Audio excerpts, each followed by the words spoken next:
Makanya Sayyidina Umar ketika beliau dibunuh orang, itu pertanyaan pertama, dia pernah sujud enggak? Enggak pernah. Andai kan dia pernah sujud, maka saya tidak berani masukkan dia masuk neraka. Takutnya dia protes sama Allah, ya Allah saya pernah sujud, kenapa harus di neraka?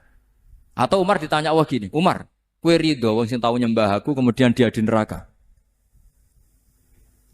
Kayak apa? Jadi makanya Umar ketika wafat ketika alhamdulillah alladzi lam yaj'al maniyati biyadi rajulin lam yasjud laka sajdah. Ya jadi saya mohon sekali jadi majelis ini sebuah majelis mubarak.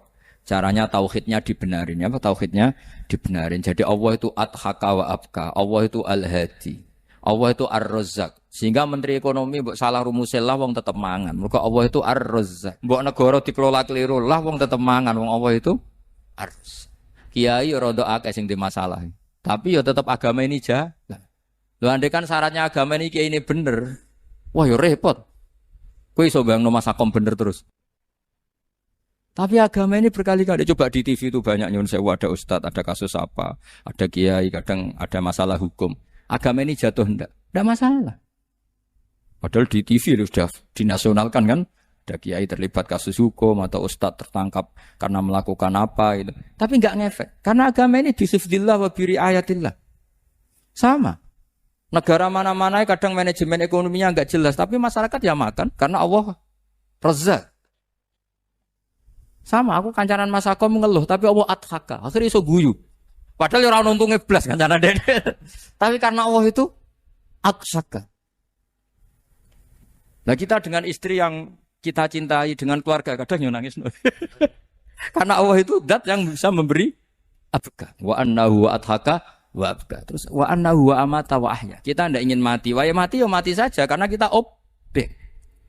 Nah, hidayah itu seperti itu. Allah al-hadi. Apa? Allah itu kayak apa Korea, negara ateis.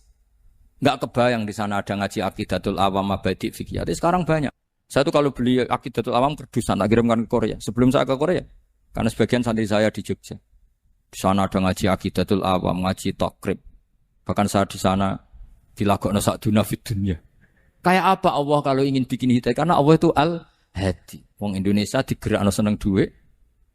Bareng wis seneng duit mau apa? Korea. Setelah di Korea tersiksa karena enggak ada tempat sujud. Akhirnya urunan. Segampang itu kalau Allah mengendaki. Itu enggak dibenem MUI, enggak dibenem. Karena Allah al-hadi. Jadi saya mohon sekali tauhid ini dibenerin dulu. Allah tetap al-fa'ilul mukhtar, apa? Al-fa'ilul mukhtar. Sehingga Allah mensifati dirinya adhakawa. Mbok kamu bendung kayak apa, orang ngaji saya tetap guyu. Sekarang iso mbuli saya, oh Gus Bak ngaji tidak guyu. Allah yang memberikan guyu kamu itu. Andai kan sesuai status kamu, kowe ora ngarep guyu. Utang akeh, jatuh tempo, bojo ora percaya. Gede-gede ya, kayak paham. Nah, sehingga Rasulullah kalau kita meyakini syafaatul Rasulullah SAW, itu cara berpikir harus kita balik. Misalnya begini. Wong Islam nakale ngono, penggaweane maksiat kok disafaati Kanjeng Nabi kurang penggawean. Caranya berpikir jangan gitu. Kalau gitu kowe mari mangkel, wong nakale ngono kok untuk syafaati Kanjeng. Tapi cara berpikir gini. Syafaatu Rasulillah itu wasi'ah, luas sekali. Syafaatu Rasulillah ghairu munhasirah, tidak terbatas. Syafaatu Rasulillah itu lebih sakti ketimbang dosanya umatnya. Semua ulama dulu kalau nyifati Allah juga gitu. Allahumma misalnya, maghfiratuka awsa'u min dzunubina. Ya, yang misalnya yang pakai mutakalim ya Allahumma maghfiratuka awsa'u min dzunubi wa rahmatuka arja inti min amali. Jadi jangan kitanya dulu. Kalau kitanya dulu kan nyifati kita dosa banyak. Itu sama ndak usah ngaku sudah tahu semua. Tapi nyifati pertamanya apa? Allahumma maghfiratuka awsa'u min dzunubi wa rahmatuka arja inti min. Sehingga dari nyifati maghfiratullah yang wasi'ah, yang tidak terbatas, kemudian kita sah mengatakan bahwa ahlul maksiat pun mungkin atau berhak dapat ampunan. Sama. Syafa'atu Rasulillah itu ghairu munhasirah. Syafa'atu Rasulillah itu wasi'ah.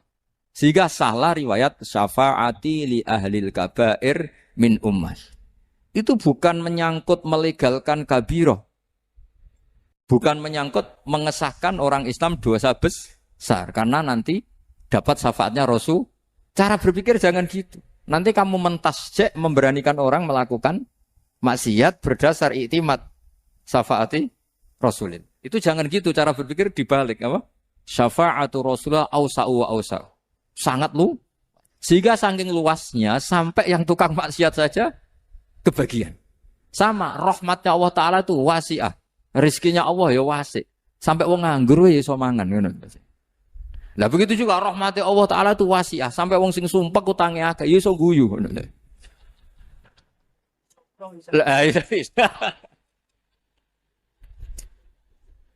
Tapi kalau dibalik, misalnya saya diprotes kiai, saya pernah juga diprotes. Gus umat kok mbok latih guyu, padahal mereka maksiate akeh, hutangnya akeh gini-gini.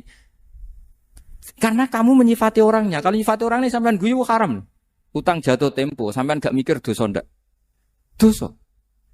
Jadi kiai muridnya goblok kok kiai ini kurang tahajud itu ya dosa. Jadi kiai kok muridnya goblok tenang wae. Sementing untuk sowanan itu amatir ya kenen. Mestinya cara berpikir dibalik. Rahmatullah wasi'ah. Rizquhu ya wasi', fadluhu wasi'. Sampai wong sumpek wae iso guyu. Sehingga kita ini sudah objek. Loh, kita ini tidak subjek. Di alam raya ini kita tidak subjek, tapi apa? Objek. Makanya saya berkali-kali mengatakan, mbok kayak apa sumpeknya kita, tetap wong iso guyu. Karena apa? Allah mensifati dirinya wa annahu wa adhaka wa abka. Allah itu adhaka, zat yang memberi orang iso guyu. Wa abka lan zat sing maringi wong iso nangis.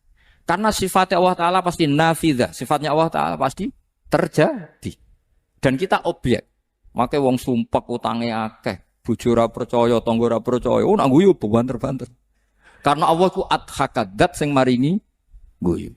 Wa abka. Sudah presiden, sudah gubernur, sudah menteri. Nak Allah kepengin nangis no yo. Nangis. Coba ngeluhnya apa kalau misalnya jenengan seorang mantan presiden atau mantan gubernur. Kadang anaknya calonan RT mbok menang bondak. Ngeluhnya apa orang alim misalnya, alim alamah, anaknya mau jadi jurumiyah raiso. Susah. Kaya raya anaknya jadi pasien, susah. Allah punya cara untuk abegah, untuk bikin orang nangis. Nah karena kita ini objek, pasti sesupek apapun orang yang bisa tertawa, ya bisa nangis. Makanya banyak ulama yang enggak terlalu serius mikir agama ini. Bukan karena dablek, enggak. Karena Allah mensifati dirinya Al-Hadi, yang memberi petunjuk. Kita enggak ditunggoni Kanjeng Nabi, enggak ditunggoni Wali Songo, enggak ditunggoni para Alawiyyin yang dulu. Enggak ditunggoni Habib-habib yang kayak Said Abdul Al-Haddad. Tapi karena Allah itu Al-Hadi, yang memberi petunjuk. Dan sifatnya Allah Ta'ala la budda wa ayat takuna nafidah. Sifatnya Allah pasti nafidah.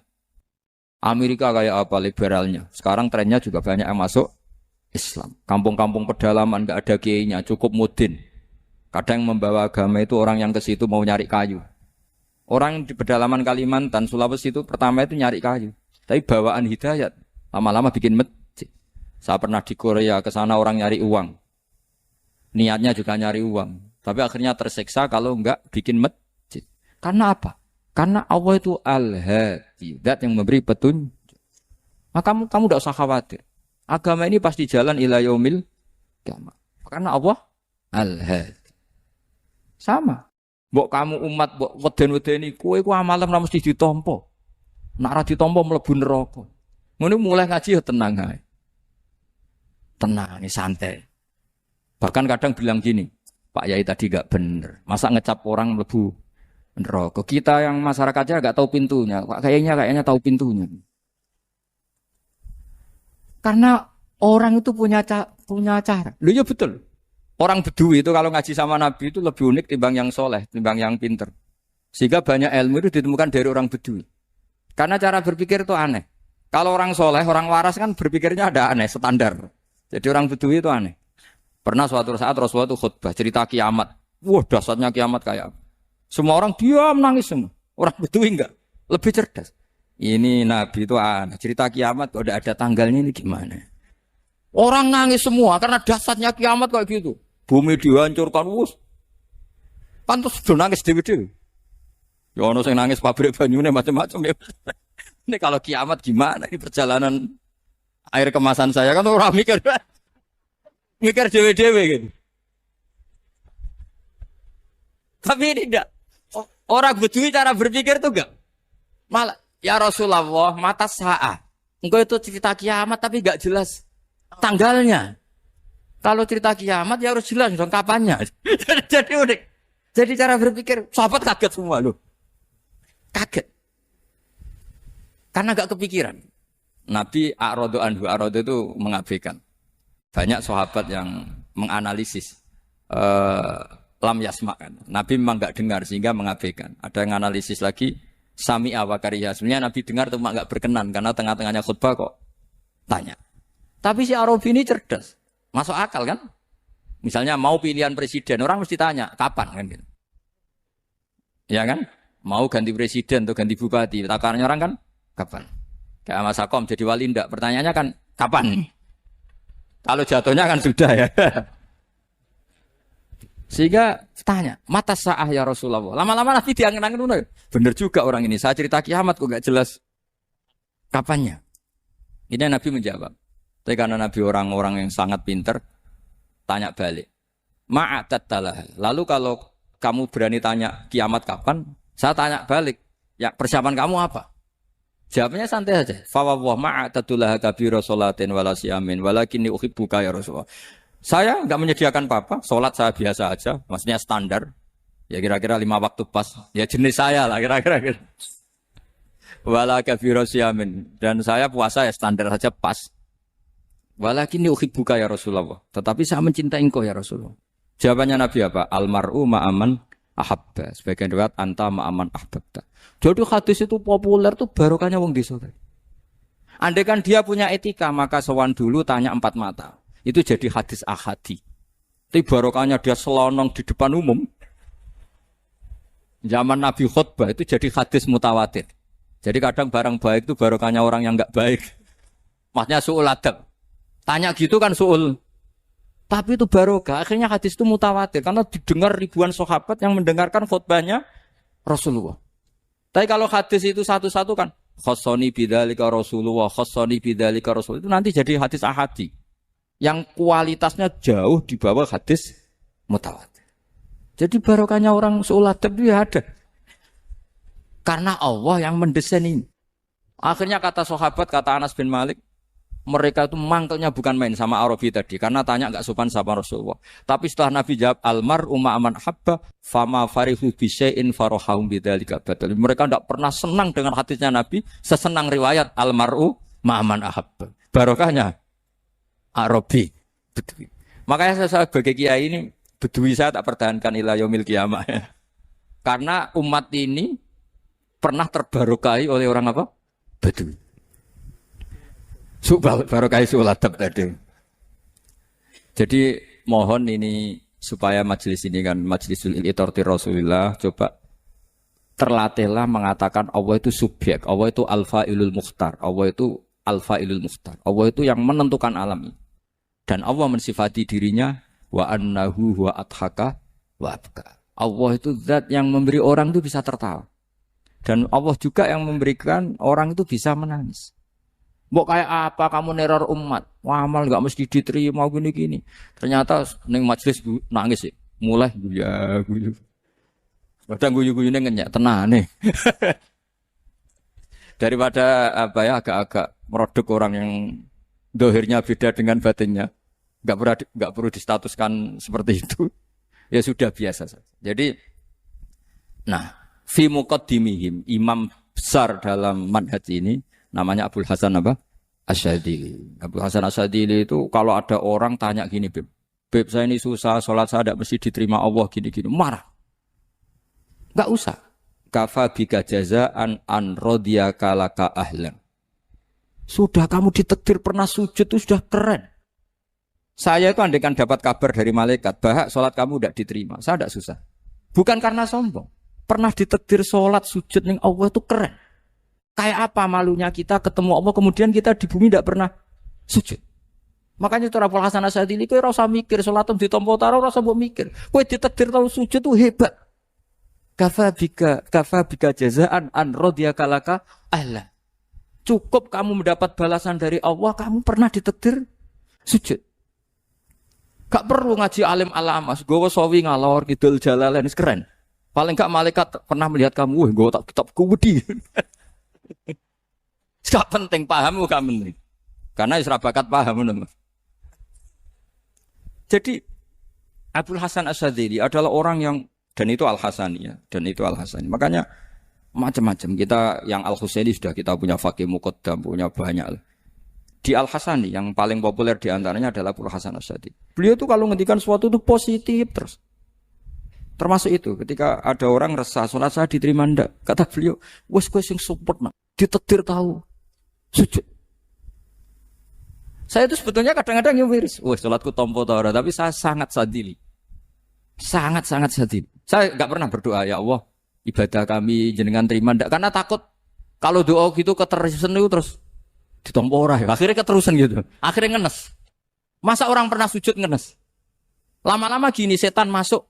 Apa artinya saya sujud ternyata gak diterima? Lu wong kawula kok iskal tentang pernah sujud. Itu kan ibarat gini, kamu ngasih uang sama orang tua kamu. Misalnya Habib Soleh ngasih uang Habib Ali terus apa artinya tak kasih kemudian beliau tidak terima kasih, itu kan lucu. Terima kasih tidak terima kasih seorang anak ngasih orang tua itu keren. Makanya saya bangga dengan Habib Soleh ketika beliau mengumrohkan Habib Ali, sudah mendaftarkan haji Habib Ali. Gak usah mikir diterima apa enggak. Wes keren, itu sudah perilaku yang keren, yang hebat. Tapi ngeten ya, kalau pesan karena Habib Soleh mulai kecil sama saya, sama-sama ngaji di Mbah Mun. Orientasi terbaik saking sunnah nabawiyah, gini ku keberlangsungan. Terus kalau sering belajar tentang kitab-kitab samawi, kitab-kitab sing diriwayataken beberapa ulama ahli kitab sing pun disahkan kalian ashabu Rasulillah sallallahu alaihi wasallam. Niku riyen Nabi Ibrahim niku pertama dadi Khalilur Rahman. Kekasih Allah Khalilur Rahman. Niku mergi piyambake nu tersiksa. Tersiksa protes. Terus kadang tiang saya niku kudu protes. Tapi protes bukan kita demo. Protes itu tidak harus demo, protes. Ya Allah, dunia ini tidak fair. Engkau yang Tuhan, engkau zat yang begitu penting, engkau zat yang menciptakan langit dan bumi, engkau zat yang memberi rizki, yang bikin air, bikin oksigen, semua kebutuhan manusia, kemudian mereka tidak kenal engkau. Ini tidak fair. Jadi beliau itu tiap malam itu ngumpat. Ini enggak fair dunia ini. Engkau yang begitu penting mencipta langit bumi, engkau begitu penting yang menciptakan air, menciptakan kebutuhan manusia, kemudian mereka tidak kenal engkau, ini tidak fair. Ini tidak benar. Jadi sering marah. Karena sampean nggak bisa bayangkan kan, apapun hebatnya presiden atau menteri atau rektor atau kiai itu nang desa nggak dikenali statusnya diundang lek apa yang dilek itu gak keren belas. Karena ya sama kan, misalnya Habib Soleh Alatos, muridnya Said Umar punya Mbah Mun terus nang desa diundang pening dilek itu kan gak keren belas. Awal dari keren tetap dikenal. Nah kemudian orang itu tidak kenal Allah. Makanya terus beliau sujud berkali-kali, ya Allah, sama siapa munajatnya beliau. Innahu la yahzununi alla ara ahadan fil ardi ya'buduka ghairi. Jadi cara Kiai Sarang namanya innahu sak temene kelakuan la yahzunu, yektene nyusano ni ing ingsun, nyusano banget karena pakai lam taukid. Innahu sak temene kelakuan la yahzunu, yektene nyusano banget ni ing ingsun. Apa sing nyusano an? Apa sedene kelakuan la ora ningali ingsun fil ardi ing dalam bumi. Ahad dan ing wong suci ya budu kang nyembah sapa ahad ka ing panjenengan wiri saliyane ingsun. Ya Allah, sungguh saya sangat susah. Karena engkau zat yang begitu penting, kemudian yang tahu kalau engkau Tuhan itu hanya saya. Sampai ngenes gak misalnya ada orang melihat Sayyid Umar Hafid kemudian tidak tahu kalau beliau orang alim. Sampai sebagai muridnya ngenes gak? Ngenes kan? Ada orang memperlakukan Mbah Mun tidak tahu kalau beliau seorang alim alama. Kita sebagai santrinya ngenes gak? Ngenes. Lah ini Allah yang Tuhan, kemudian orang tidak ada yang memperlakukan dia sebagai Tuhan. Bahkan nyebut saja tidak mau. Itu ketersiksaannya Nabi Ibrahim. Kalau kita kan tersiksa mergo ora duwe, ora payu rabi, terus sing wis payu rabi ora iso wayo, ya gitu. Macam-macam kesusahan. Itu jadi apa jadi wali itu sudah berat. Karena orientasinya agak tentang Allah tapi tentang diri sendiri. Ana sing susah proposal ragu ya Mas Angkop. Macam-macam. Artinya Nabi Ibrahim itu orang yang benar-benar Khalil Rahman. Beliau tersiksa ini karena dunia dianggap gak fair. Masa Allah zat yang begitu penting kemudian mereka nggak tahu. Maka awal dari nubuah itu apa? Menaukan al-i'lan, mempermaklumatkan Allah di alam raya ini. Makanya nggak ada nabi kecuali memaklumatkan diri.